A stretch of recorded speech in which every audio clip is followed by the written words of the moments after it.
네, 여러분, 이번 시간에는 과수작물 손해평가 및 보험금 산정, 복분자랑 무화과 품목에 대해서 함께 살펴보도록 하겠습니다.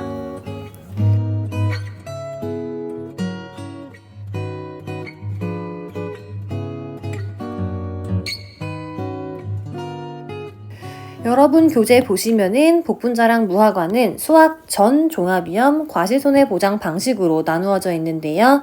네, 복분자랑 무화과 같은 경우에는 수확 개시 전까지는 자연재해, 조수의 화재 이렇게 종합위험, 자연재해, 조수의 화재 이렇게 전부 다 보장을 해드리는 거고요. 수확이 개시된 이후, 수확 개시 후, 수확기 이후라고 쓸게요. 수확기 이후에는 특정 위험 3가지만 보장을 해드리는 그런 품목이라고 설명을 드렸었는데요. 수확기 이후에는 어떤 거를 보장하냐? 강풍, 태풍, 우박 이렇게 3개만 보장을 한다 라고 제가 2차 1과목 설명을 드릴 때 설명을 드렸었던 내용입니다. 네, 아래 같이 내용 보시면은 보험의 목적에 대해 보험기간 개시일부터 수확 개시 이전까지는 어떻게 해요? 자연재해, 조수의 화재, 다른 말로 하면은 종합위험 보장 방식을 보장을 해드리는 거고요. 수확이 개시된 이후, 수확기 이후부터는 이제 강풍, 태풍, 우박 이렇게 특정 위험만 보장을 한다. 그렇기 때문에 이 복분자랑 무화과 같은 경우에는 수확 전 종합위험 과실손해보장 방식이라고 부른다. 이렇게 봐두시면 될 것 같습니다. 네, 아래 표 보시면은 이제 시기별로 어떤 조사를 시행을 하냐 이렇게 적혀 있는데요. 수확 전에는 이제 보상하는 재해가 발생을 하면은 피해 사실 확인 조사, 경작 불능 조사, 경작 불능 조사는 복분자만 해당합니다. 우리 과수 품목에서 경작 불능을 보장해 주는 거는 오직 복분자 하나만 있다. 이렇게 체크해 두시면 되고요. 그리고 마지막으로는 과실손해조사 진행됩니다. 과실손해조사는 수정 완료 후 이거 조사 시기 한 개 체크해 두셔야 되고요. 마찬가지로 복분자에 해당하는 내용입니다. 그리고 수확 직전에는 이제 보상하는 재해가 발생했어요. 그러면은 과실손해조사를 진행을 하게 되고요. 수확이 시작이 됐어요. 그러면은 이제 보상하는 재해가 강풍, 태풍, 우박 3가지 특정 위험으로 바뀌게 되죠. 수확기 이후부터는 이제 강풍, 태풍, 우박 특정 위험 3가지만 보장을 해드리는 건데요. 이제 복분자 같은 경우에는 6월 1일부터 6월 20일까지 이제 해당한다. 이거 기간 봐두셔야 되고, 수확이 종료가 됐어요. 그러면 이제 남은 거는 나무 남아있죠. 나무 같은 경우에는 무화과만 해당을 하고요. 이제 고사나무 조사를 진행을 한다. 조사 시기는 언제냐 하면은 수확 완료 후부터 보험의 기간이 끝나기 전까지다. 이렇게 크게 봐두시면 될 것 같습니다. 네, 바로 다음 페이지 넘어오시면은 그렇다면은 손해평가 조사 방법 어떻게 하냐 하는데 다른 품목과 마찬가지로 먼저 피해 사실이 발생한 게 맞는지 피해 사실 확인 조사를 진행을 하게 되고요. 대상재해 다시 한번 체크할게요. 수확 개시 이전에는 종합위험이죠. 자연재해, 조수의 화재, 종합위험으로 보장을 하고요. 수확이 개시됐어요. 그러면은 특정 위험입니다. 강풍, 태풍, 우박 3가지를 보장을 한다. 이거 봐두시면 될 것 같습니다. 그리고 언제 조사를 하냐? 사고가 접수가 됐어요. 그러면은 직후에 조사를 한다. 이렇게 봐두시면 됩니다. 다음 아래 내용은 여러분이 그냥 읽어보면 될 것 같고요. 다음 넘기시면은 이제 경작 불능 조사 나와 있습니다. 우리 과수작물에서는 유일하게 복분자만 이제 경작 불능 보장을 해준다. 이렇게 암기하시면 되는데요.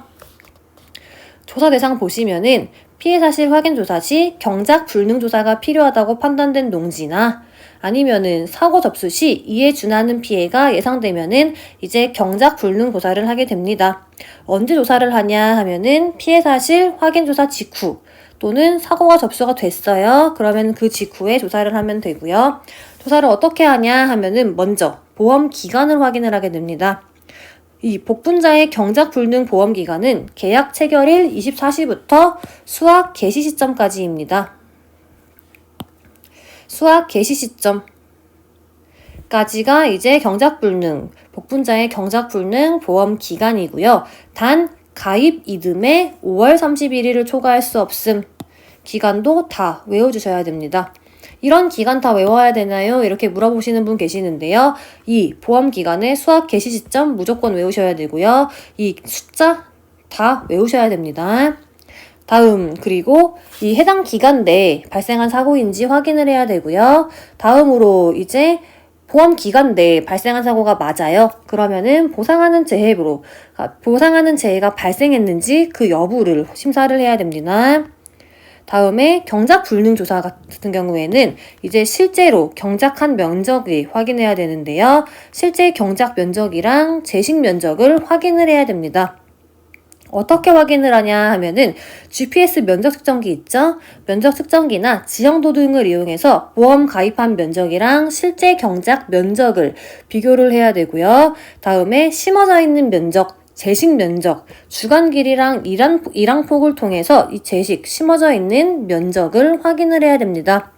그리고 마지막으로 실제 경작하고 있는 면적이 보험에 가입한 면적이랑 10%나 1000제곱미터가 초과가 됐으면은 계약사항을 변경해야 됩니다.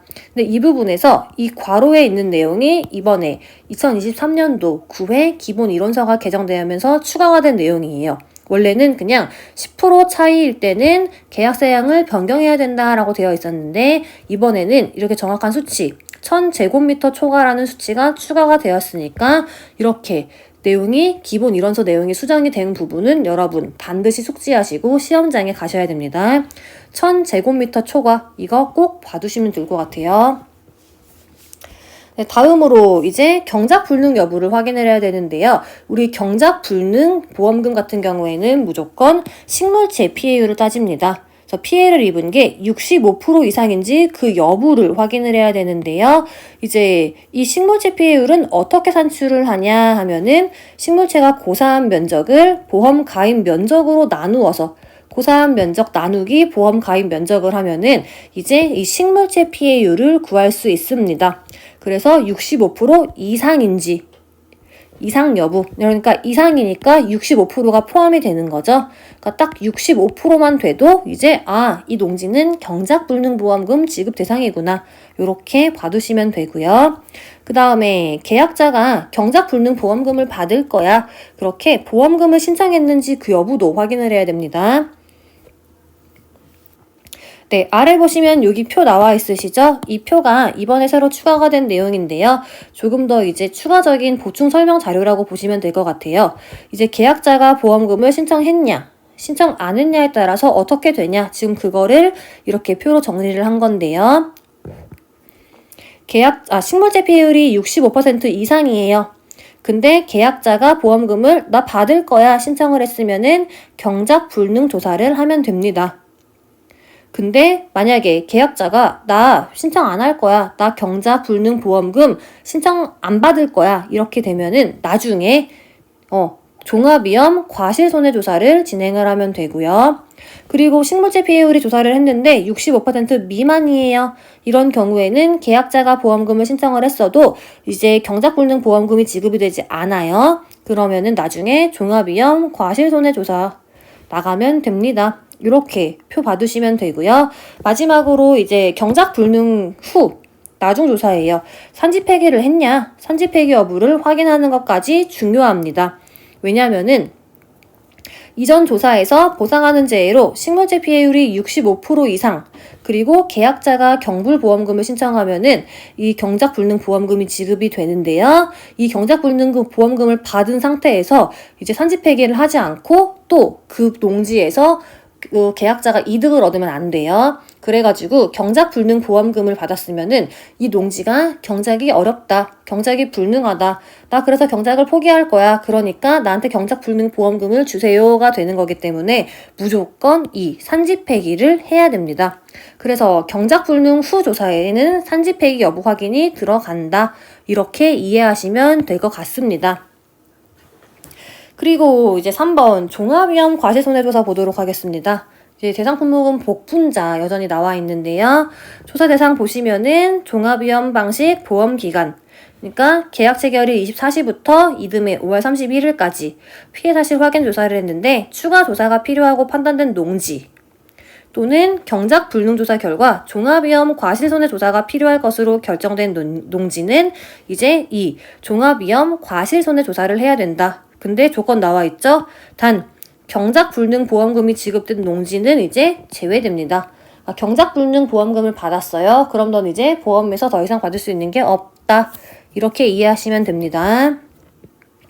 네, 다음 페이지 넘기시면은 조사 시기 중요하다고 제가 지난번에 이제 OD랑 감귤할 때 OD 설명드릴 때 설명드렸는데요. 조사 시기는 복분자, 수정 완료 직후부터 최초 수확 전까지 중요하다. 복분자는 수정 완료 직후부터. OD는 뭐였어요? OD는 결실 완료 직후였죠. OD는 결실 완료 직후부터 최초 수확 전까지가 조사 시기였는데 복분자는 수정 완료 직후부터 최초 수확 전까지다. 이거 특이사항이니까 암기를 무조건 하셔라 라고 설명을 드렸고요.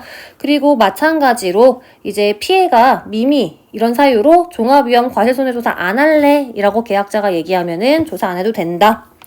다음 아래 4번 보시면 조사 방법 나와 있습니다. 어떤 걸 확인하냐 하면은 먼저 보상하는 재해가 맞는지 그 여부를 심사하는 건 당연한 거고요. 두 번째로는 이제 실제 경작 면적이랑 재식 면적을 확인해야 된다.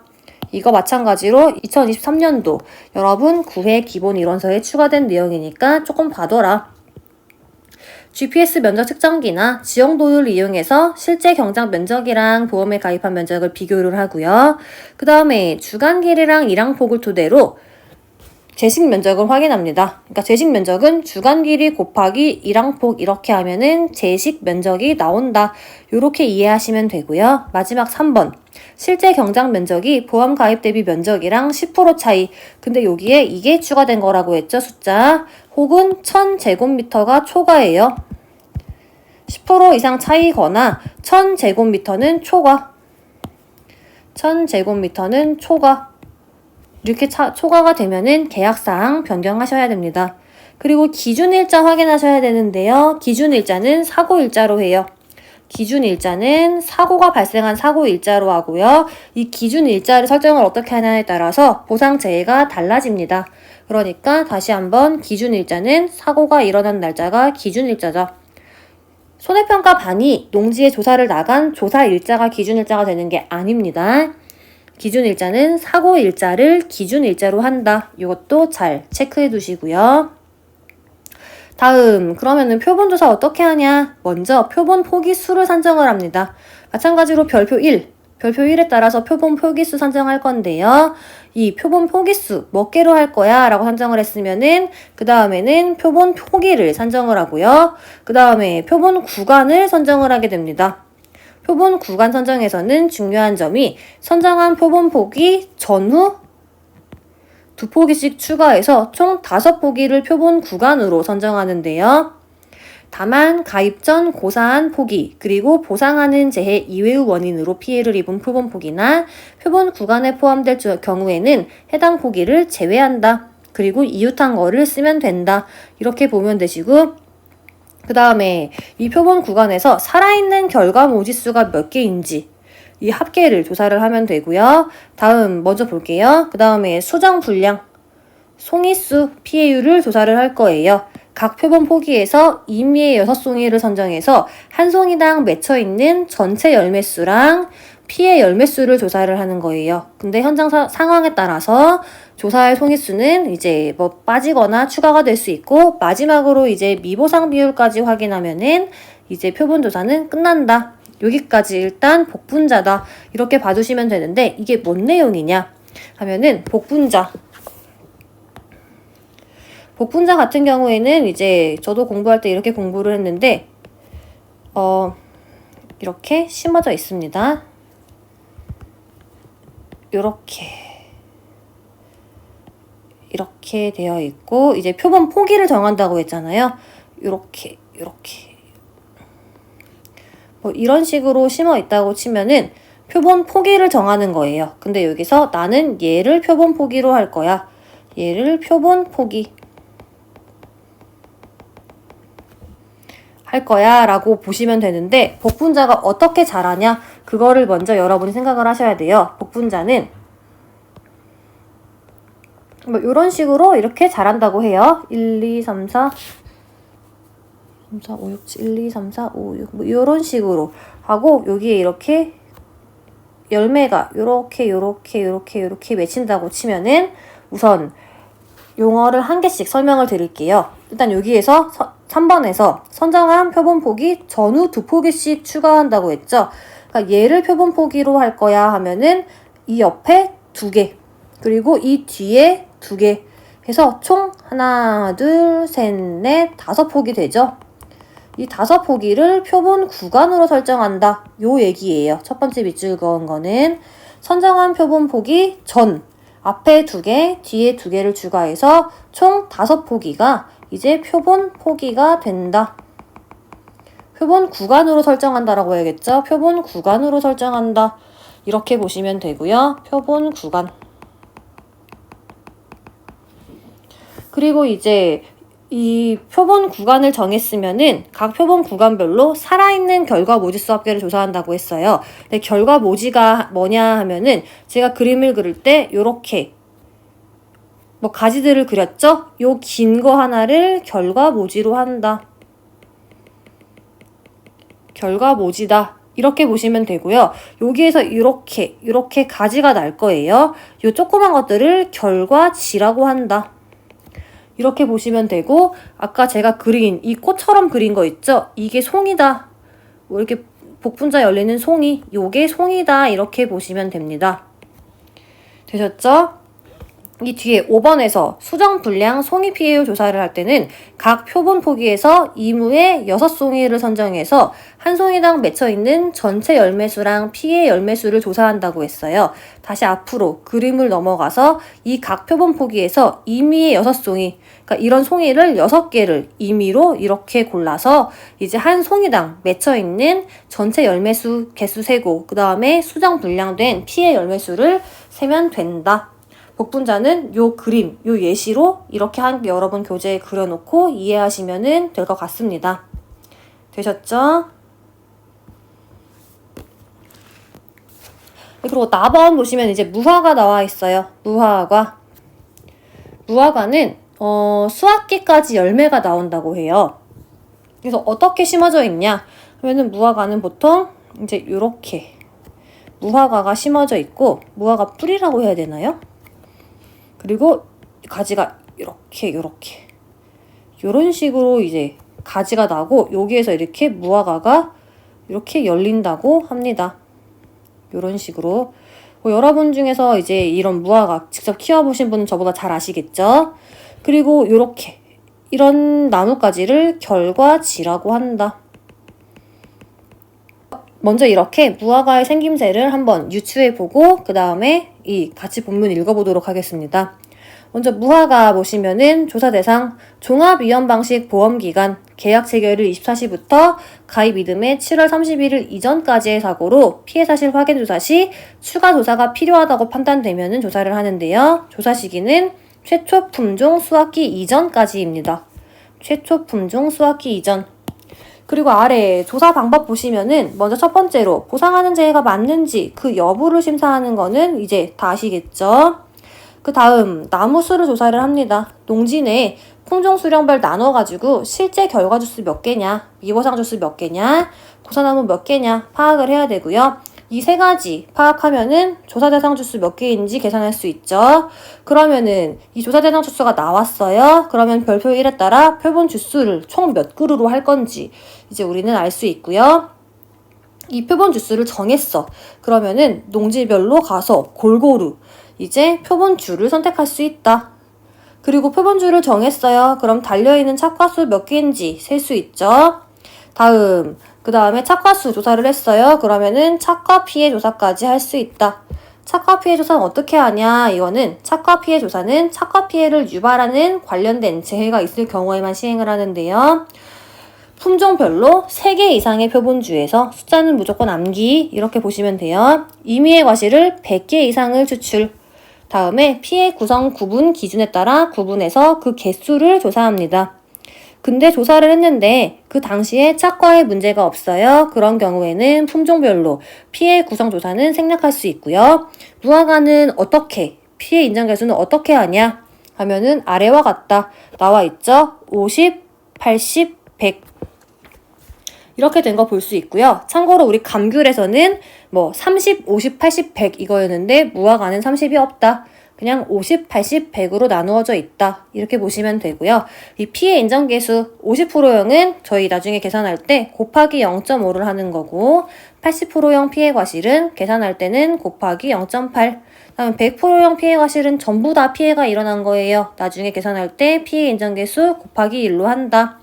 이렇게 보시면 됩니다. 옆에 보시면은 이 정상과는 피해가 없거나 경미한 거를 정상과라고 하고 50% 피해 과실은 일반 시장에 출하할 때 정상 과실에 비해 50% 정도 가격 해랑이 예상돼요. 이런 거는 50%형 피해 과실이라고 한다.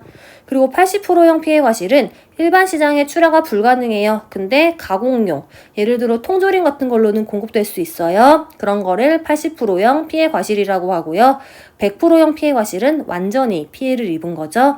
일반 시장으로 출하도 불가능하고 가공용으로도 안 되는 그런 품질의 과실을 100%형 피해 과실로 한다. 자, 이렇게 보시면 되고 마지막에는 이제 미보상 비율이 얼마인지까지 확인을 하면은 이제 이 조사는 끝나게 됩니다. 다음 복분자는 특정 위험 과실손해조사도 있는데요. 어떻게 하냐 하면은 이제 수학기 이후죠. 수학기 이후니까 가입 이듬해 6월 1일부터 수학기 종료 시점까지. 근데 조건 다만 6월 20날을 초과할 수 없음. 이렇게 봐두시면 되고요. 사고 접수 직후에 실시하게 됩니다. 근데 조사 방법 보시면은 보상하는 재해가 맞냐 여부 먼저 심사하고요. 다음 마찬가지로 동일합니다. 실제 경장 면적이랑 재식 면적 확인을 해야 되는데 이번에 여러분 기본서에 새로 추가된 게 뭐냐? 1000제곱미터 초과. 1000제곱미터 초과 이거 추가됐다. 잘 봐둬라. 이렇게 하면 되고요. 마지막으로 답원 기준 일자를 확인하면 됩니다. 기준 일자가 뭐냐? 기준 일자는 조사 날짜 아닙니다. 사고 발생 일자를 기준 일자로 하는데요. 사고 발생 일자를. 근데 농지의 상태를 보고 수확을 얼마나 했냐, 수확 정도 등에 따라 조사자가 기준 일자를 유동적으로 수정을 할 수 있습니다. 그리고 기준 일자에 따른 잔여 수확량 비율이 지금 이거 추가가 됐는데요. 기준 일자에 따른 잔여 수확량 비율 요것도 이제 여러분 2023년도 기본서에 추가가 된 거니까 가능하면은 외워두시는 게 좋겠죠. 자, 보시면은 복분자, 사고일자. 아까 복분자 같은 경우는 앞에서 6월 1일부터 6월 20일을 초과할 수 없다고 했죠. 되셨죠? 그러니까 사고일이 6월 1일부터 7일까지면은 경과 비율을 어떻게 하냐? 98에서 사고 발생일자를 빼줍니다. 그러면은 이제 경과 비율을 구할 수 있고요. 6월 8일부터 6월 20일에 사고가 발생했어요. 그러면은 사고 발생일자의 제곱 마이너스 43 곱하기 사고 발생일자 플러스 460 해서 나누기 2를 해주면 된다. 이게 무슨 일이냐, 무슨 말이냐 하면은 예를 들어서 사고 발생일자가 9일이에요. 9일에 사고가 났어요. 그러면은 계산할 때 어떻게 하냐? 이 사고 발생일자의 제곱이죠. 9의 제곱 마이너스 43 곱하기 9 더하기 460을 이제 2로 나누어 주면은 나온 값이 이제 9일 사고가 난 것에 대한 경과 비율이 된다. 이렇게 보시면 되는 거고요. 이 위에 거는 예를 들어 6일에 사고가 났어요. 그러면은 계산을 할 때 98 마이너스 6이니까 92죠. 92%가 경과 비율이다. 이렇게 계산을 해먹는 거구나. 이렇게 봐두시면 될 것 같습니다. 다음 페이지 보시면 이제 표본조사 나와 있습니다. 표본조사는 어떻게 하냐? 먼저 표본 포기수를 선정을 하고요. 표본 포기를 선정을 합니다. 그리고 표본 송이를 정해서 조사를 하면 되는데 마찬가지로 각 표본 포기에서 이무의 6송이를 선정을 합니다. 그래서 한 송이당 전체 열매수 그리고 수확 가능한 열매수를 조사합니다. 그리고 다음 페이지 보시면은 그림 2-16 복분자의 과실손해조사 방법 나와 있는데요. 첫 번째 사진은 실제로 경작하는 면적이 맞는지 확인을 하고 있는 모습이고요. 두 번째는 재식 간격, 심어져 있는 간격을 지금 이렇게 확인을 하고 있습니다. 그리고 세 번째로는 표본 포기를 선정을 하고 있는 거죠. 표본 포기는 산정한 표본 포기수를 바탕으로 조사 동지의 특성이 골고루 반영될 수 있도록 이렇게 꼼꼼하게 표본 포기를 선정을 하고 있는 모습이고요. 다음 표본 포기를 선정을 했어요. 그러면은 살아있는 결과물의 수가 몇 개냐 지금 이렇게 개수를 세고 있는 모습입니다. 그리고 그 송이에서 수정 분량 열매 수는 몇 개냐 지금 하나씩 세고 있죠. 그리고 수정 분량이 뭐냐 하면은 이렇게 이게 수정 분량 열매구나 이렇게 봐두시면 될 것 같습니다. 네, 다음 무화과도 마찬가지로 수확 개시 후에는 특정 위험이라고 했죠. 기간은 언제부터냐? 기간은 8월 1일부터 이듬해 10월 31일까지 8월 1일부터 10월 31일까지가 수확 개시 후 특정 위험 보험을 받을 수 있구나 이렇게 보시면 되고요. 조사를 어떻게 하냐 하면은 먼저 보상하는 재해가 맞는지 그 여부를 심사하는 건 다 기본이고요. 그 다음에 나무 조사를 통해서 실제 결과 주수가 몇 주인지 그리고 고사, 미보상, 기수학, 수학 불능 주수를 파악을 합니다. 다음에 이렇게 파악을 끝냈으면은 그를 토대로 조사 대상 주수를 선정을 할 수 있고요. 다음에 기준 일자를 확인합니다. 여기서의 기준 일자는 사고 일자 중요하다. 기준 일자는 사고 발생 일자로 한다. 중요하고요. 다음 기준 일자에 따라서 잔여 수확량 비율을 확인을 해야 됩니다. 되셨죠? 그리고 표본조사 보시면은 표본 포기수를 선정을 하는데요. 3주 이상의 표본주 3주 이상의 표본주에 달려있는 결과지수를 구분해서 고사 결과지수, 미고사 결과지수, 미보상 고사 결과지수를 각각 조사합니다. 이거 3주 이상 잘 봐주셔야 되고요. 특이점, 저희 무화과에서 특이점은 고사, 미고사, 미보상이라는 용어를 써요. 이 미고사가 다른 말로 하면은 정상이겠죠. 죽지 않은 거니까 뭐 정상인데 저희 기본서의 이 이론이 미고사라고 되어 있으니까 그대로 암기하셔야 돼요. 다시 고사 결과지수, 미고사 결과지수 다른 말로 하면은 죽지 않으니까 정상 결과지수예요. 그리고 미보상 고사 결과지수 뭐 용어를 이렇게 쓰는구나 이렇게 보시면 됩니다. 다음 나무조사인데요. 무화과 나무조사 이건 여러분이 그냥 한번 읽어보면은 될 것 같습니다. 뭐 어려운 내용이 없네요. 이거 꼼꼼하게 여러분이 읽어보시고 마지막으로 미보상 비율까지 확인하면은 이제 복분자랑 무화과의 기본적인 과실 손해조사는 끝 이렇게 보시면 됩니다. 네, 여기까지 진행하고 다음 시간에 이제 남은 복분자랑 무화과의 보험금 산출은 어떻게 하냐 그 내용에 대해서 살펴보도록 하겠습니다.